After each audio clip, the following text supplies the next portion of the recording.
You're unplugged. So I'm gonna get lunch. Did everybody have to caffeine so you don't fall asleep? You're unplugged, honey. Okay. My thing printed sideways, see, so I'm gonna try to, okay. All right.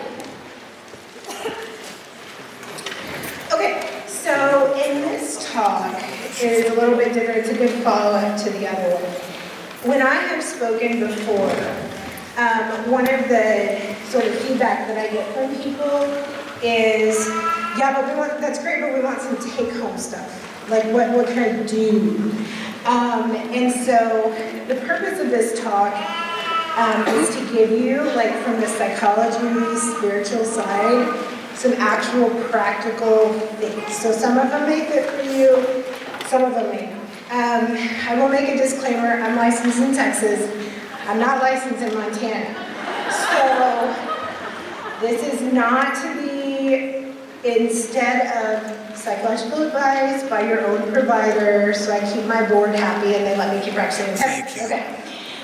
Oh, and one more thing. So the talks that we're giving here, all of the speakers, they are being sold out there, right? There's copies of those talks. I have a talk called Women, Food, and Christ that I did at the San Antonio Catholic Women's Conference. That was what was going to be sold at my table, but Pony Express did not find Montana. So they did not come. What I will do is put them on my website and I'll show you all about it. So that talk is about women, theology of the body, our relationship with food, and it's the first work that's ever been done on theology of the body with women's issues with food in their body, and it was endorsed by Christopher West. So I will give you my website at the very end. I have a slide, and for all of the conference participants, what I'm going to do on Monday when I get back is I am going to load these PowerPoints on my website and give you guys a password so you can access all of it, okay? And then I will put, if you want to get the other talks, I'll put them on there, and basically just charge you to copy it and mail it to you. So anyways, I just want to spread the word. So, okay. This is about, so I want to put this in a framework for you guys. So we talked about, a little bit, I talked about before, that suffering and pain is always an evil. We try to alleviate it when and where we can by moral means. When we cannot alleviate it with moral means, then that's where the redemptive power of suffering comes in. Okay, so what we want to avoid is suffering for the sake of suffering itself. When there are things that you can do to alleviate suffering in a moral way, we want to do that, okay? Nuns have surgery. They use pain meds afterwards. It's okay, you know, they use anesthesia. It's okay. And so we want to find ways to alleviate that suffering in moral ways, but then when we can't, okay, then that's where the whole redemptive power of suffering. And by the way, you guys probably know this, but I'll just repeat it because it's one of my favorite things to tell people, is the Catholic Church is the only faith that has a satisfying explanation for the answer of suffering.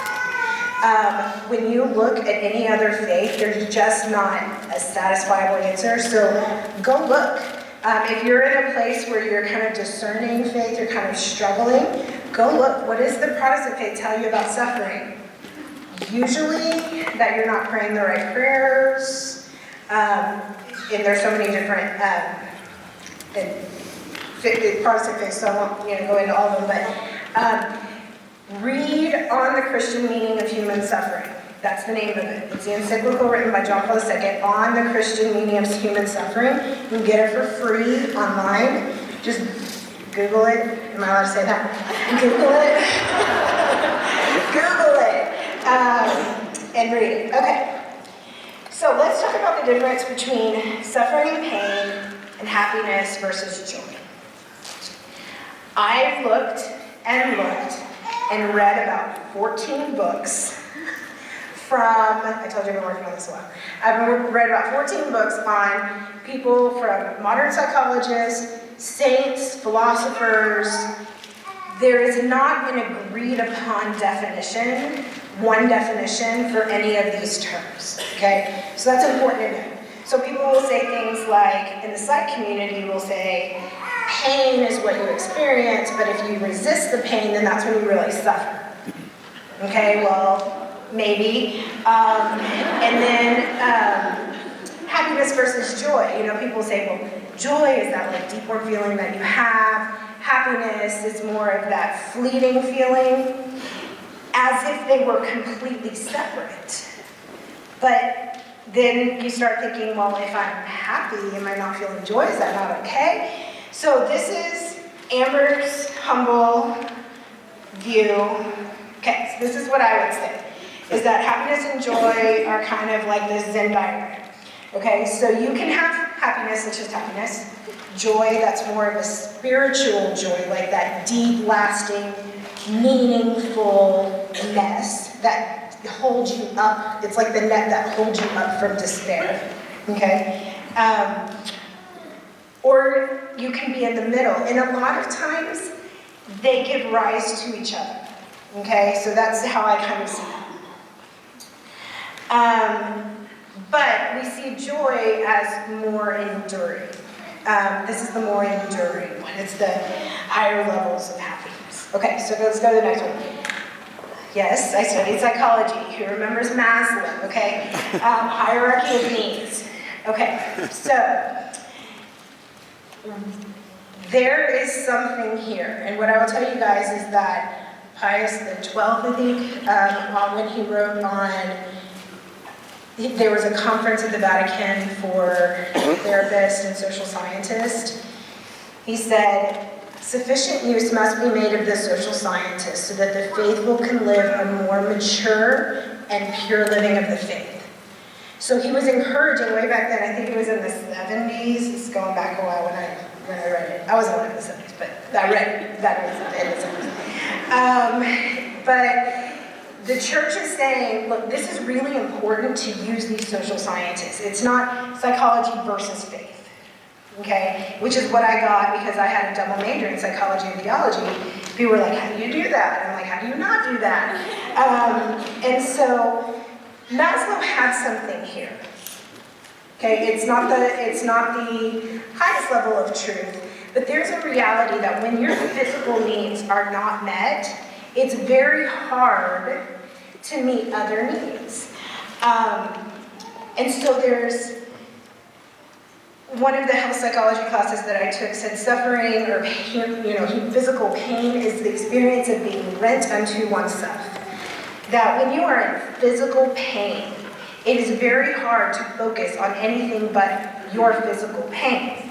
And so that is why it's important for us to, in a moral and meaningful way, to alleviate that suffering if we can, because it gives people the opportunity to kind of think beyond that immediate, like, this really hurts, or I'm super starving. It can be really, really hard. I'm not talking about fasting for a few days, I'm talking about people who haven't eaten in weeks, right? So what does John Paul II think about this? So the next slide, everything I do is really rooted in theology of the body. If you haven't read it, do not pick it up and read it. If you haven't read it, please go to Christopher West's website or the Everett's and find an introduction to theology of the body, find a group that will do it. So basically, theology of the body in a nutshell is this: the body and it alone makes visible the invisible, the spiritual and the divine. So I think basically every question can be solved, every psychological problem can be solved with a reference to theology of the body, but that doesn't mean that I always talk to my clients about it because people come in from lots of different places. But our bodies make visible what's invisible, spiritual and divine.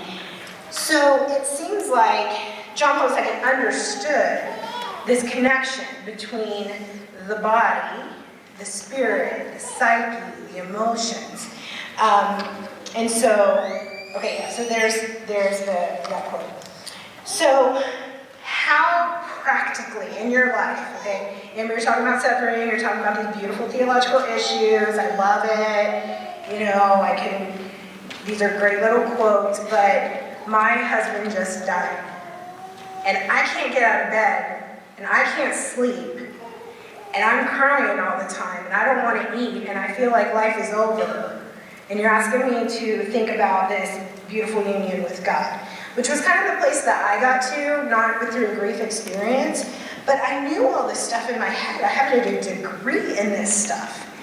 But it was important to know because it helped guide me. But what happens when I'm alone in my house, sitting at my piano, and I'm a singer who can't sing anymore, and I can't play piano anymore? And all I think is, this really, really sucks. I mean, I know that I'm not the only one who has felt that way, right? So what I wanted to do was to give you some practical tips. I'm going to give you 20 things that you can do today, right now, to nourish yourself when you are suffering in mind, body, and spirit, okay? Number 1, listen to your mother. Yes, Mary, but like Mama, right? Mama was right when she said take your vitamins, eat healthy, wash behind your ears, get enough sleep. Prepare your body to manage the distress that you're in.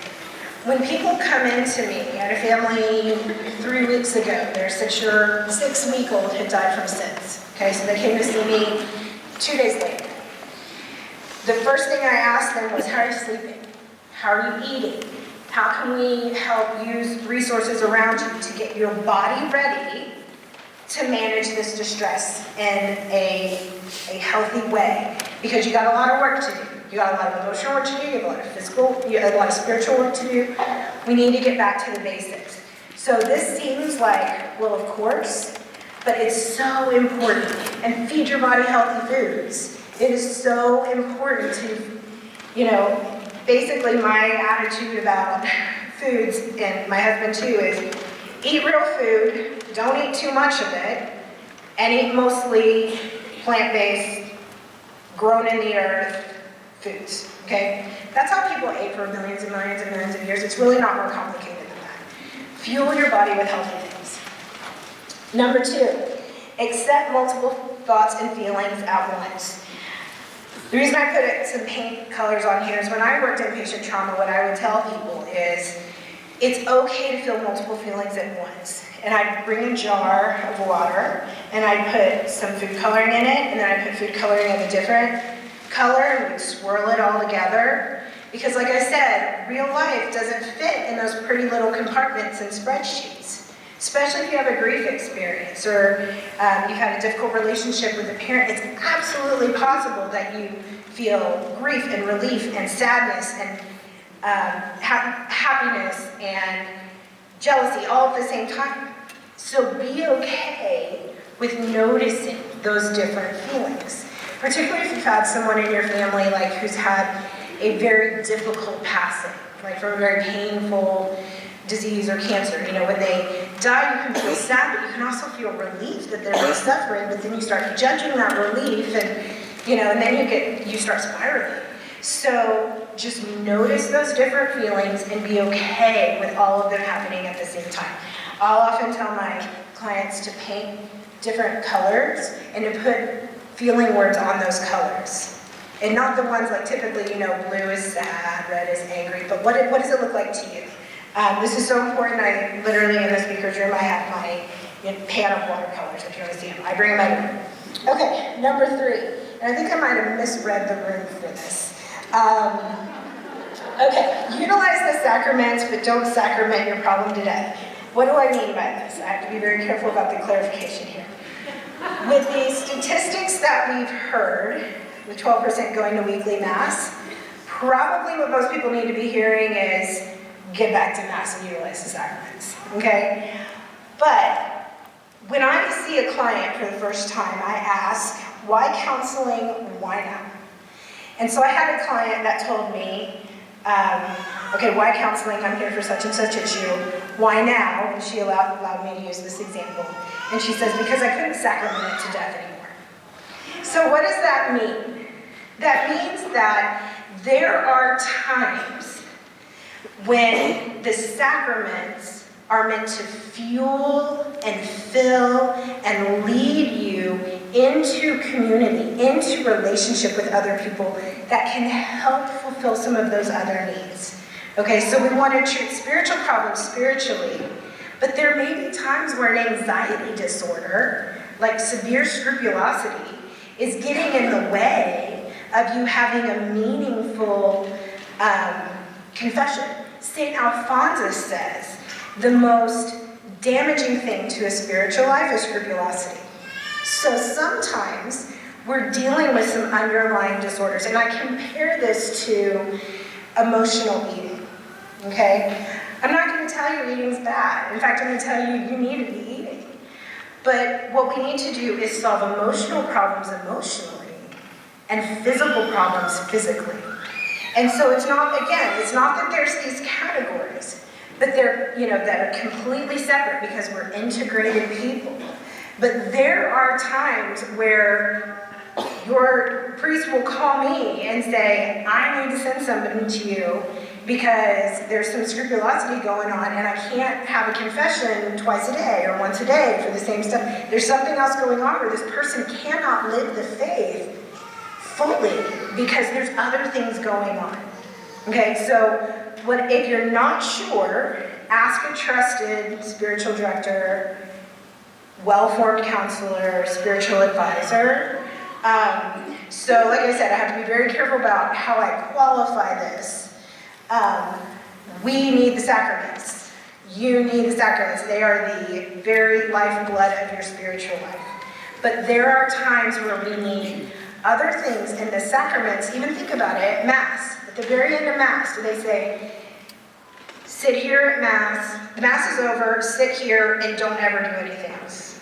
No, they say the Mass is over, go in peace to love and serve the Lord. Go forth, go do other things. It's meant to draw us out of ourselves into relationship and into community. And God, I can tell you that God is present in my office when people are healing other things, just like God is present here or at church or in adoration. So perhaps this is better named Look for God in Many Places, okay? Number 4, when in doubt, write it out. I am a huge fan of journaling, and the reason that I am, we talked a little bit about story before, but also because I love brain science. And we know from some of the work of Pennebaker in Austin that journaling, actually physically writing things out, what happens is emotions cross over to the language side of the brain. There's these cool little fibers that hold the 2 hemispheres of your brain together. That's called the corpus callosum. When it moves over and then goes out by writing, you process through things. It helps you move through it. Now, what's important with writing? Number 1, you want to write about emotions and events together. You just write about the emotions or you just write about the events, we don't see the kind of changes that we do, that we want to see with the brain science. The other thing is Pennebaker's, what we call Pennebaker's freak out rule. If you get to a place where you're writing and you feel so completely overwhelmed by your feelings, don't push it, stop. Okay, so he says if you feel like you're going to freak out, you stop. You go do something else, that's time to call a counselor, that sort of thing. So I have to put that in there. So where can you learn about journaling, art journaling, scripture journaling? Again, I wanted this to be very practical. Put any of those words into YouTube, into Pinterest, blogs. Write out the Psalms. The Psalms are, even though they're a very big book, they're relatively small in comparison with the rest of the Bible.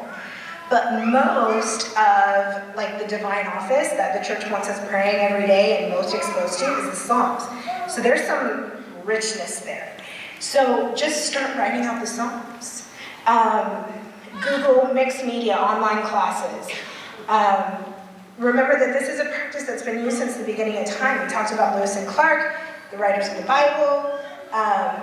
What's very interesting about this is when I was in undergrad, I had the opportunity to meet Jane Goodall.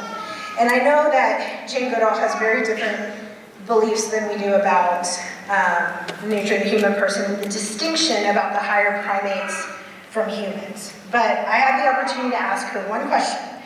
So my question was, in your view, what is different between, let's say, a human and a bonobo chimp, who's the highest of the primates? And this was her answer, that we can tell stories. And she said, the question is not why can't they, but why can we? That's all she said. So I know what she meant by that. She was talking about, conservation, our responsibility towards the land and animals, which is certainly there as part of the "Thou shalt not steal" commandment in the Catechism. But it was just so interesting to me because we are storytelling animals, rational animals, and this is part of what makes us human. So writing about our story, knowing our story, I'm a big fan of that. There's not a right and wrong way to do it, and make journaling a practice. Okay, so I say write for the shortest amount of time that you can do every single day. And I'm not going to go through all these, the next one, because I am going to put this on my website.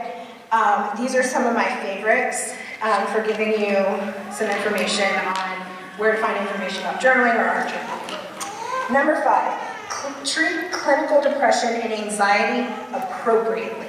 Okay, there are times where people are truly struggling with anxiety and depression, and some good resources for you are Catholic Therapist, American Association of Christian Counselors, and then there's also a group called Marriage Friendly Therapist, and they are pro-marriage therapists.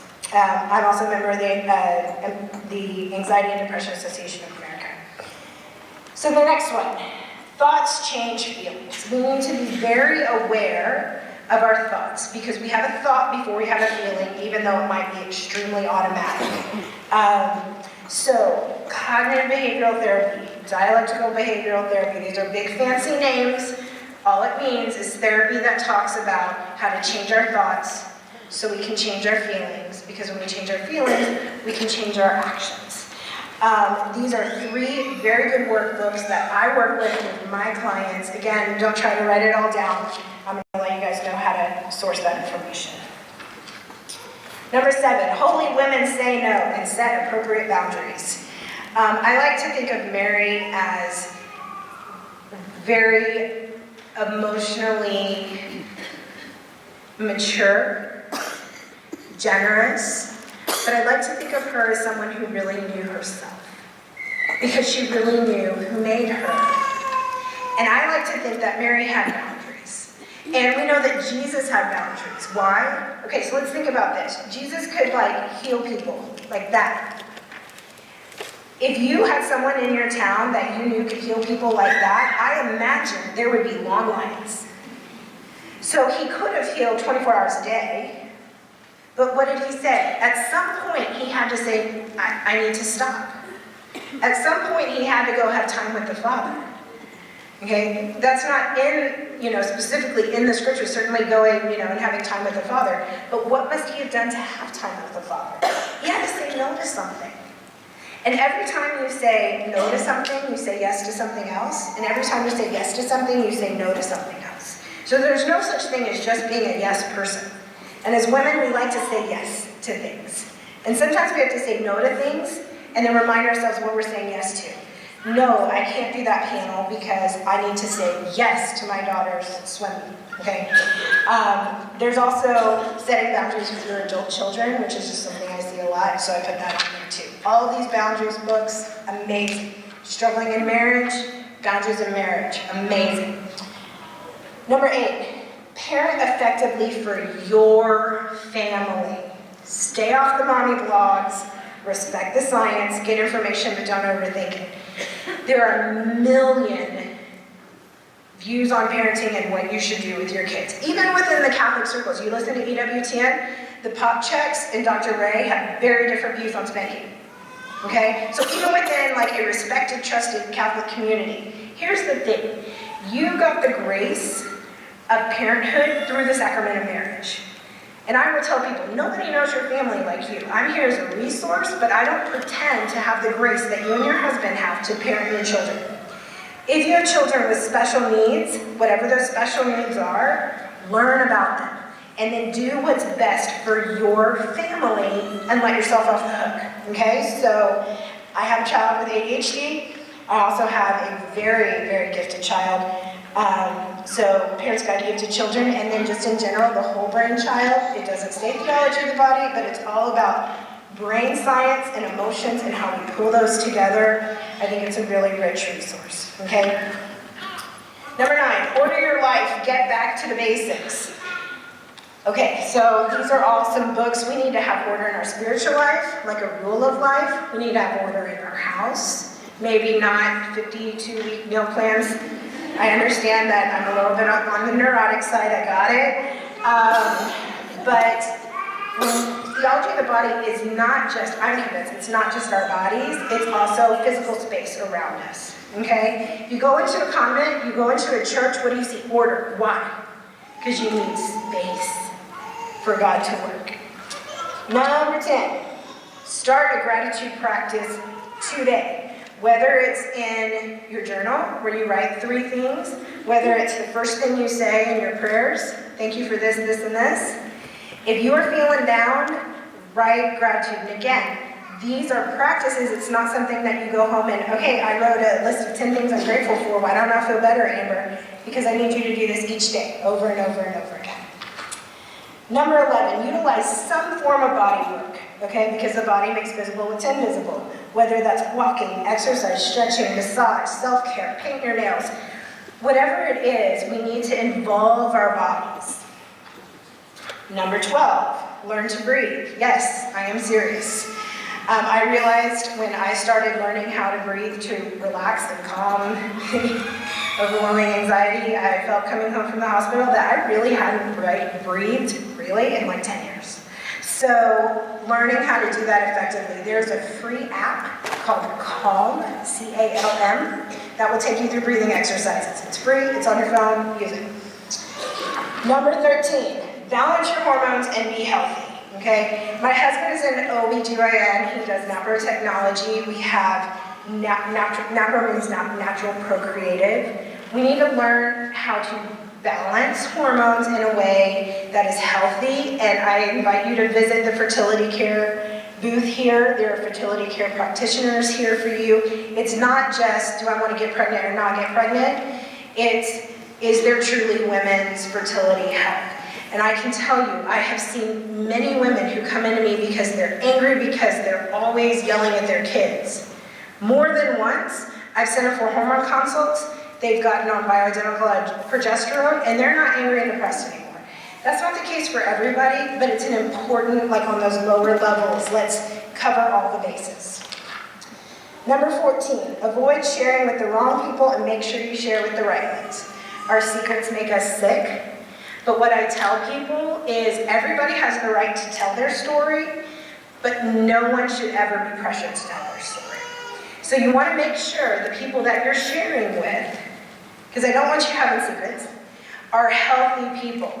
And be very careful. Sometimes in prayer circles, even though they're meant in a really beneficial, good-hearted way, sometimes our humanness can creep in and they become gossip rings.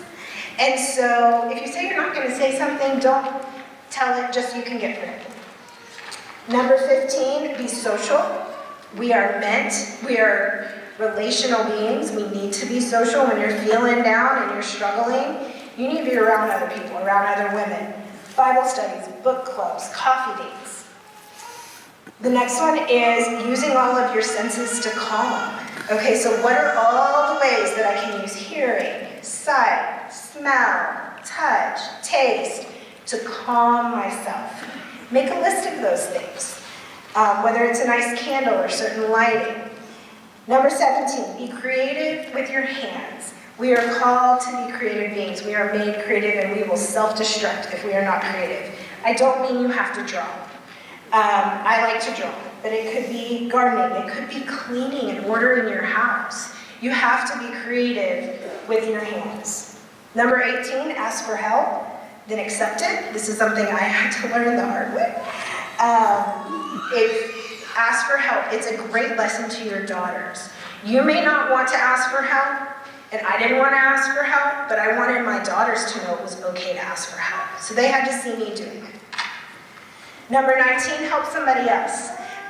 When we say suffering is when we get turned inward on ourselves. When we help somebody else, that kind of pulls us out. Okay, one really good way is we have prayer cards down there that you can pray for priests. That's just one way that even sick in bed, you can do that. And the very last thing I have here, make time for Jesus and coffee. A nun friend that I have, and for anonymity, I won't tell you which order, told me, make a daily holy hour, just don't do it before your coffee. So find a Bible study, use your Bible, start a Bible study, do some Bible journaling, make time for that. And then the final notes is what you really need to know. If you're gonna write anything down, that's my website right there. When I get there on Monday, when I get back to Texas, I'll put all this information on, because like I said, it would talk to people like takeaways. It's gonna be under CWC, for Catholic Women's Conference. Your password is Helena, okay? So if you go in there, you'll have contact information for me. I can answer any questions you may have. You'll have all of these resources that you can have with you. And then I will also put the information on the Women Food in Christ. So I know that was kind of a run through, but I'm only here for 30 minutes. So I wanted to give you guys a lot of information that you can take with you as kind of a workbook, as a way that's kind of different from the talking course. Thank you.